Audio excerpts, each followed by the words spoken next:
Welcome to Box Recaps. Today I'm going to explain the movie Sisu, released in the year 2023. The movie starts and we are taken to 1944 when World War II is going on. The Finns make a treaty with the Soviet Union after losing the continuation war that aggression between them will cease if they will remove their former German allies from Finland. This conflict is known as the Lapland War, and the German forces retaliate against the Finns. The Nazi soldiers are all over Finland, and they are now on the retreat, but they still keep capturing Finnish women on the way and keep hurting as many people as they can. We then see an old man in a secluded area. The old man is named Atami, and he lives alone with only his horse and his faithful dog in the remote wilderness of Lapland. Atami spends his days panning and mining in search of gold. He sees battles taking place in the distance, but takes little interest in them. After uncovering a rich gold deposit, he collects a hefty amount of nuggets and mounts his horse, heading for the nearest town with his dog in tow. He is well aware that this ride is not going to be smooth, because there are Nazi soldiers out there and they can very much finish him off or take away his possessions, which is a lot of gold. He gets on his horse, and as he moves on, he comes across a group of Nazi soldiers. This is a 30-man Wehrmacht platoon led by ruthless SS Obersturmführer Bruno Helldorf and his subordinate Wolf, who are destroying settlements in their retreat and have taken several Finnish women captive. Helldorf sees Atami passing his platoon, but does not say anything. All the other soldiers go on to laugh at the old man, but the old man does not react to anything and keeps moving. Atami then passes the vehicle in which Helldorf is sitting, but Helldorf does not say anything, but his subordinate named Wolf picks up his gun to shoot the old man. Helldorf stops him, saying this old man is going into the jaws of death anyway, so they do not need to shoot him. It is then revealed that there is another group of soldiers right behind this platoon, and those soldiers have been setting landmines on the way, so Atami is going to be killed anyway. Atami moves on, and as he goes a little further, he sees the dead bodies of the locals hanging from the poles. They have been hanged to death. Atami keeps moving and finally comes across the second group of soldiers that has been setting up landmines. One of the soldiers comes forward and asks Atami what is in his bag. Atami does not say anything, and the soldier goes on to check his bag on his own. They find the gold in his bag and tell him to get on his knees as they are about to execute him. Atami tells his dog to make a run, and when the dog runs, the soldiers start raining down bullets on the dog. These fires are heard by Helldorf, who smirks as he thinks these guns have been shot to kill the old man. Atami gets pissed when he sees them raining bullets on his dog, and he goes on to slice the nearby soldier's head, and then in the blink of an eye, he goes on to finish off all the other soldiers as well. Helldorf now has a feeling that something is wrong, so he turns his tank back and makes his way to the group assigned to set up the landmines. When he gets there, he finds them all dead. He is shocked to see the dead bodies, and goes on to find a piece of gold as well.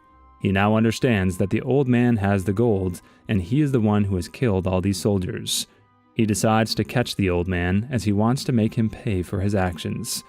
They speed up and catch up with Atami in a few minutes. When Atami sees them coming on a tank, he starts speeding up the horse.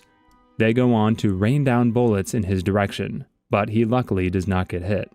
Helldorf tells his men to stop shooting, and Atami is bewildered as to why on earth would they stop shooting, because he knows that he is still in range. This is when the horse steps on a landmine and it explodes. The old man still manages to survive the blast. When the sand settles down, we see the old man hugging his dead horse, as he loved him. This is when the group of soldiers approaches the old man. Atami does not have any signs of fear. He goes on to pick up the pieces of gold, because they got scattered on the ground when the explosion took place. He also picks up a stone and looks right into Helldorf's eyes. Helldorf's ego is hurt, as he realizes that this man has no fear. He tells his man to shoot Atami, and just as he's about to shoot, Atami hits the nearby landmine with the stone, and the explosion gives him enough time to get some distance between him and the soldiers. Despite not being able to see anything, the soldiers start shooting blindly in Atami's direction, but Atami has picked up a shield by now, so he does not get hit. Atami manages to get away, and Heldorf tells his men to follow the old man, but his own men keep stepping on the mines, and many soldiers die just like that. Heldorf then orders 2 local girls to be tied in front of the tanks. They're supposed to walk, so that even if they're going towards a mine, these girls would die, as Heldorf does not want to lose any more of his men. These 2 captured girls now lead the way. One of the captives, Aino, volunteers to take the place of one of the women, and leads the way. Atami, in the meantime, stops to catch his breath. He's gotten hit on his leg, as we see him taking out a bullet. He has lost a lot of blood, so he feels tired, dizzy, and sick. He ends up falling asleep right there. In the meantime, the soldiers go on to inform their superiors about the incident with the old man. This is when they learn from their superiors that this old man is no ordinary man. He is a retired commando, and he has a reputation in other countries as well. They also know him as the Immortal. Their superiors tell the soldiers that they're lucky to have made it out of there alive. The superiors then order them to leave Finland right away. He makes it abundantly clear to the soldiers that they are not supposed to mess with Atami, because he can hurt them pretty bad, despite the fact that he is on his own. Retrieving Atami's dog tag, Heldorf reads that he was once a Finnish commando who lost his family and home fighting against the Red Army during the Winter War. Left with nothing, the vengeful Atami became a legendary one-man death squad nicknamed Koche, which means the Immortal. It is revealed that this man has killed hundreds of communist troops. It is said that he has killed around 300 Nazi soldiers all on his own. Heldorf gets even more pissed when he learns all this about an old man. It is also revealed that Atami disobeyed the orders of his seniors, which is why they left him in a secluded area to die at the hands of the other soldiers or just of hunger. Heldorf is clearly told by his superior to not engage in any altercation with Atami, but he of course ignores the warning, defying orders to turn around and cease following Atami. He makes it clear that it hurts his ego when he hears the other soldiers, or his own superiors, telling the tales of the bravery of an old man. Heldorf moves his platoon, and they also get some dogs, which they're going to use in search of the old man. They get near the place where he is sleeping clueless. The old man, however, hears the dogs barking and right away understands what has been going on. He quickly realizes that he needs to get out of there or else he will get caught. He moves quickly and manages to hang underneath one of the German vehicles and punctures the fuel tank, dousing himself in gasoline to hide his scent so that the dogs are not able to smell him. Atami stays there as the platoon moves on. One of the soldiers finally goes on to notice that fuel has been leaking from the vehicle, and they right away understand that something is not right. Before they're able to check what is going on, Atami realizes that he's in trouble again and gets away from the truck. He makes a run for the nearby lake, hoping to get there without getting caught or shot.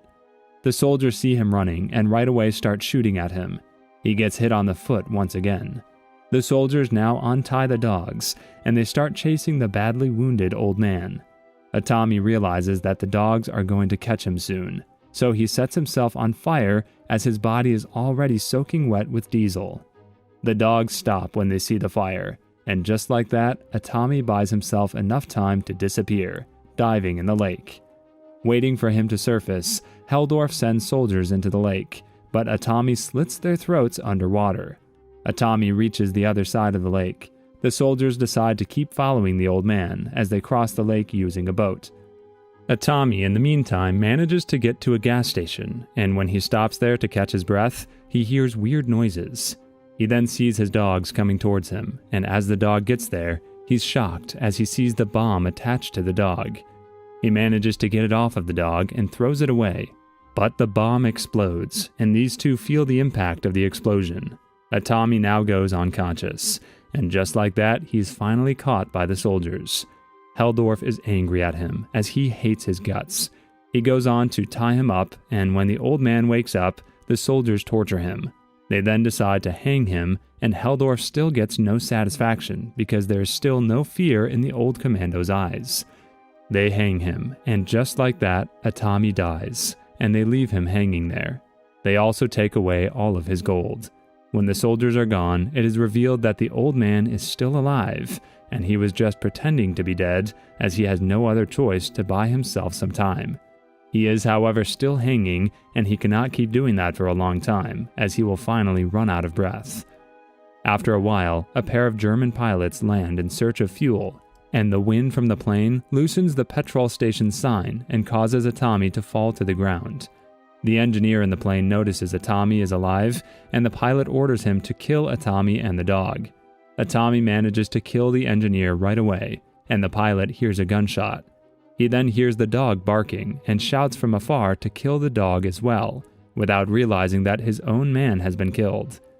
He does not get any answer and decides to check in on his man. He finds him dead near the pole. This is when the old commando shows up from behind and knocks the pilot unconscious. He does not kill this man because he needs this pilot to be able to get to Heldorf. He wants to find Heldorf at any cost because he took away his gold. When the pilot comes back to his senses, he finds himself tied to a pole and the old commando stands right in front of him. He goes on to sew his wounds. Atami tells him that he's going to kill Heldorf and all his men, and retrieve his gold from them. The scene then changes to the platoon. Unwilling to face the consequences of Germany's impending defeat, Heldorf intends to use the gold to escape with his two close men named Wolf and Schütze. He goes on to arrange for a pilot to fly them to safety, while the rest of the platoon is about to make their way to Norway. This is when Atami forces the surviving pilot to fly him towards the platoon. Soon the soldiers discover the airplane crashed in their path, with the pilot hanged by the same noose Wolf used on Atami. Heldorf now understands what is going on. He realizes that the commander is still alive, and he now wants his revenge. Fear is visible on the Nazi soldiers' faces now. We then see the captured girls in a truck. They start laughing at the German soldiers, as they tell them that they cannot kill the immortal. Aino tells one of the soldiers that the old commander is going to take his revenge. This is when the commander shows up and kills the soldiers guarding the girls. He then gives every girl a gun, and they go on to kill all the soldiers in the truck on their right side. Atami, in the meantime, gets on Heldorf's tank. Pulling Wolf out of the tank and beating him badly, Atami leaves him at the mercy of the woman and follows Heldorf, who callously kills Schütze before taking off with the pilot. Atami fires on the plane, mortally wounding the pilot, and uses his pickaxe to hack his way on board in midair. After engaging in hand-to-hand combat, Heldorf beats Atami with a static line, subduing him. As Heldorf is about to hit him again, Atami swiftly hooks the static line to a bomb and releases the bomb through the bomb bay door, dropping Heldorf to his death. Finding the pilot also dead, Atami straps himself in as the plane crashes into a large swamp. Led by Aino, the women deliver Wolf and the German tank to an incredulous Finnish unit. This is when we see Atami crawling out of the swamp. He finally reunites with his dog and makes his way to war-ravaged Helsinki. Bloody and battered, Atami enters a bank where he dumps his gold nuggets on the counter. The other customers are smartly dressed and look at him in wonderment. He finally speaks for the first time in the movie, asking the teller to exchange them for large banknotes, explaining they will not be as heavy to carry as the nuggets have been. And with that, the movie comes to an end. Subscribe for more videos like this, turn on the notification, and leave a like to help the channel out. Thank you for watching.